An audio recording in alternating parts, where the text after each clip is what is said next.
Hello again everyone, Box Salesman here with the new patch 2.0.5 Cookie Cutter basic pet build really. This pet build will work with any combination of gear and doesn't need anything really special. First I will show you a run, like a small demonstration on Torment 6. I'm showing it on Torment 6 just because I do have almost all the gear that I want, so if I would show this build on Torment 3 or something with my gear, then it would just look too easy. And then after the demonstration, I will talk about my skills. And then after I have talked about my skills, I will talk a little bit more about my gear and why I choose certain things. Okay. First, let's see. Oh, I actually need the crafting material from this one. Hawthorne Gable. Okay.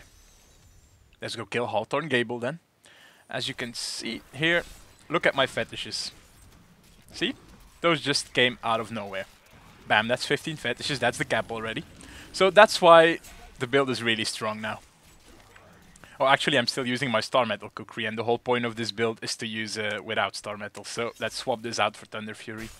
You can use any high damage weapon, you don't need to have a Thunder Fury. Okay. Let's find this Hawthorne Gable guy now. As you see, this is Torment 6 and it's pretty easy. Although it's only trash now, so of course it's easy. Let's go find us an elite pack.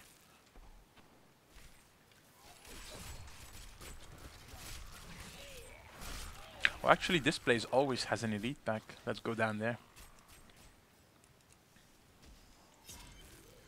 Okay. The fetishes might get a little bit stuck here because it's an inside area, but still, should be fine. And as you can see, the AoE is pretty decent now. Used to be a problem for the build, but we can just spam AoE like Rain of Toads anyway. Where's this elite? Let's pop the Gargantuan, because there's a lot of ads here. Okay. Oh, there's the elite. This is where you pop your big black voodoo, of course. Big bad voodoo. And yeah, as you can see, the build also has a lot of life on hit. It has really nice proc rates on life on hit. I didn't fight the Hawthorne Gable guy yet though. Yeah, I only showed you one elite pack, so let's continue a little bit more. At least until we find the Gable guy. Okay. As you can see, like the fetishes are amazing. You really don't need Zunimasa anymore. I actually think Zunimasa is now a worthless set in my opinion, because Fetish Psychopants actually override your Fetish army ones. So the big reason to use Zunimasa was so you could like cast 8 fetishes from it that never run out, and then on top of that you would get your Fetish Psychopants ones. But now they actually override it, so you just lose those 8, so it doesn't matter if they don't run out because you lose them anyway. And there's a cap of 15 fetishes, and as you can see, without Zunimasa I'm easily getting the cap of 15 anyway, so it's really quite a worthless set now. Well, I'm saying worthless, the other set bonuses are of course nice also, but still, I don't think Zunimasa is needed anymore. And neither is Star Metal Kukri, as you can see. I've been fighting with my Thunder Fury all the time now. But there's this Gable guy, yeah. I haven't been running around really efficiently here.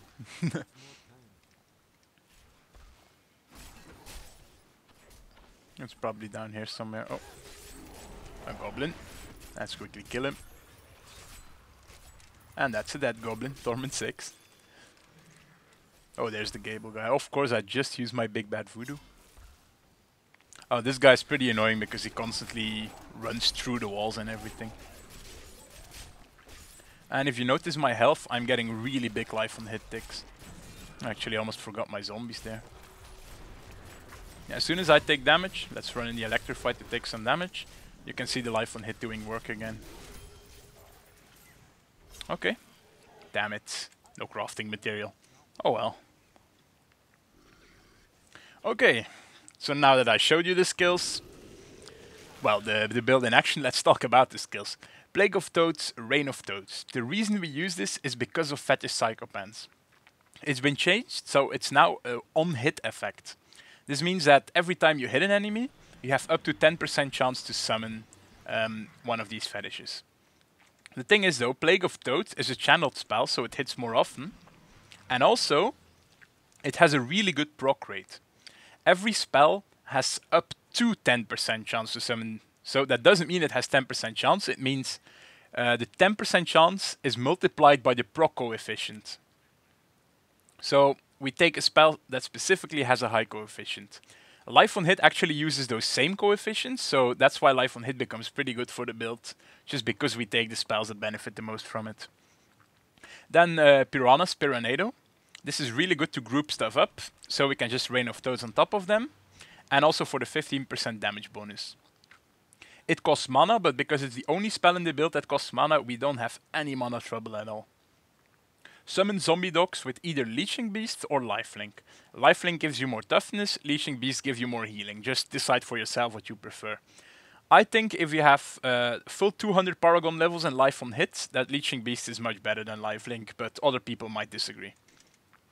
Then Gargantuan with Wrathful Protector. This is amazing to pop when you have like a really big amount of hats, so your AoE from the Rain of Toads and Piranado and just the fetish damage isn't enough to burst through them. So at that point, you pop the Gargantuan, he does some AoE damage and does crazy hits. So it really helps a lot. Also for elites, for bosses, just pop this guy. Then we use Big Bad Voodoo with Slam Dance. It's a long cooldown, but it's really worth it. As soon as you pop it, your fetishes do a lot more damage.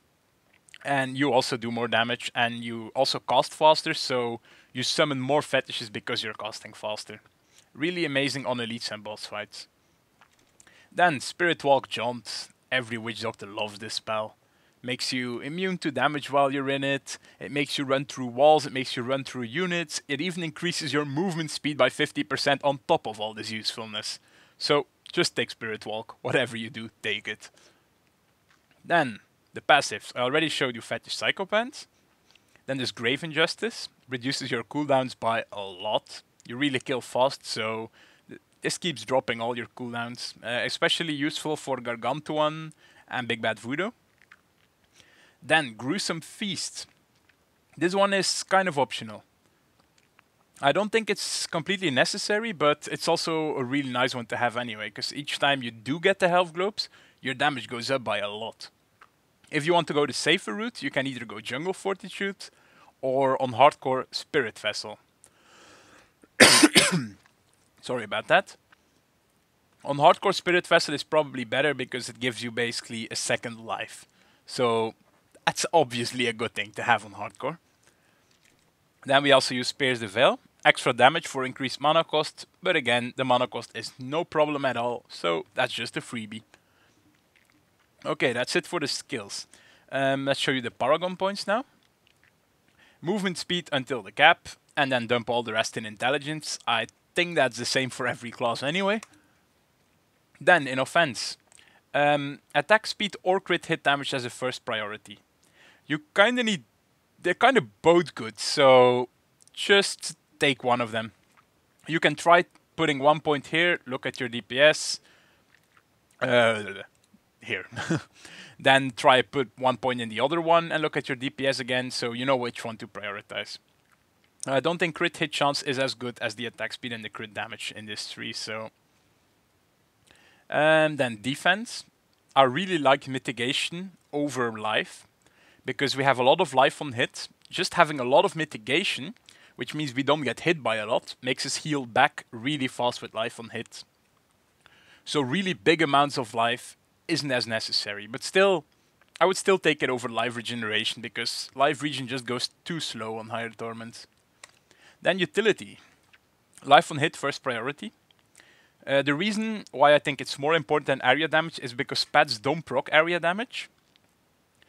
So only the Plague of Toads and the Piranado will proc it, and those don't do that much damage. They're mostly supporting spells, and they help to clear AoE packs. So life on hit first priority, then area damage, and both of these are close to useless, so just pick whatever you want. If you have gold troubles, pick gold find. And in the really rare situations where you run out of mana, this might be useful, but it's almost impossible to run out of mana anyway. Okay, that's it for the guide, but I'll talk a bit about my gear here, but I usually ramble on about this, so if you want to leave the video now, just go ahead. But still, okay, the gear. First, I really like the Oak Hilt set. The 3 set bonus is, in my opinion, the most strong of the crafted sets. 15% extra damage against elites, and also 15% reduced damage from elites. Basically makes elites a whole lot relaxer. Almost anything special counts as an elite. A goblin counts, bosses count, the rare packs count, like the yellow mobs, even with their white mobs next to it, those mobs also count as elite. The blue packs count. Really anything that's not a trash mob is considered an elite. Okay, then Mask of Jerem is, in my opinion, the only necessary item in this build to get really efficient. There's not a single item that can come close to this one. All the other pieces are exchangeable by other things, but this one, not at all. Just Mask of Jerem will beat any other mask, any other helm. Then for the amulets, I have a intelligence, crit hit damage, crit hit chance, and a socket. Sorry about that. But I'd rather have physical damage instead of a socket. But yeah, I can't reroll 2 things. Then here I have physical damage and crit hit chance. Really important on bracers. Then on my ring, again physical damage. Stone of Jordan is the only ring that can roll physical damage. So Stone of Jordan is a really amazing ring because it rolls both damage against elites and an elemental damage. Both of them are really good on any build. Then I also use Unity. I have a little trick here with Unity. It shares damage with my follower, because he also has a Unity, but my follower is also immune to damage. So basically, I get some free damage reduction from this. Yeah, okay. What didn't I show yet? Okay, my gloves. I'm using Mage Fists, but in my opinion, Tasker and Theo is much better for this build. The secondary from Tasker and Theo is really, really strong. So if you do have a Tasker and Theo, use those instead. But they are pretty rare, so don't expect to instantly get them. Then for the belt. Harrington Waistguard is, in my opinion, the best belt. Some people say Witching Hour is better, but for this build, your fetishes are doing most of the damage anyway, so you have time to just pick some chests, pick up some corpses, click the loose tiles, whatever, and they all give damage increases. Okay, then what's left? Okay, I'm using the Captain Crimsons, the legs and the boots. But these are really exchangeable. You can take any good legs or boots. Ice Walkers or the Illusionary boots are really good. For the pants, there's nothing that amazing. Hexing pants used to be good, but since we're channeling now, we're actually standing still, so hexing pants aren't that amazing anymore. Then there's a weapon left. I still think Star Metal Kukri is the best one, just so you can spam your Big Bad Voodoo Slam Dance. And you can have it up for every single pack, because we have 15 fetishes.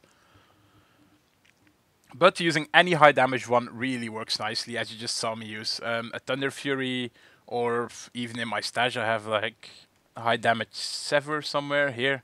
Just roll a socket on this one and use it. Yeah, also something to mention, your weapon needs to have a socket. A low DPS weapon on level 70 will beat a high DPS weapon if it has a socket. So, socket really important for the crit hit damage. And then for the offhand, there's 2 options. Thing of the Deep is the more offensive option. Your Grave Injustice procs a lot more. Your cooldowns go off cooldown more, so you can go faster. The more defensive option then is the Okapian Serpent. The secondary is really, really strong. It makes you a lot more tanky. But still, many people prefer to use Thing of the Deep just for the efficiency that it gives you. It makes you pick up health globes from a distance. It makes your Grave Injustice get an insane range. So you can just run through stuff and you'll pick up everything, get all the cooldown reduction. But again, if you're struggling to stay alive, Okapian is amazing. It gives you so much more tankiness. Okay, that's all the gear, and that's about the build then. I hope you like it, and I'm pretty sure you can actually instantly do Torment with this, even in rare gear. It's really, really strong. I hope you learned something from this, and bye.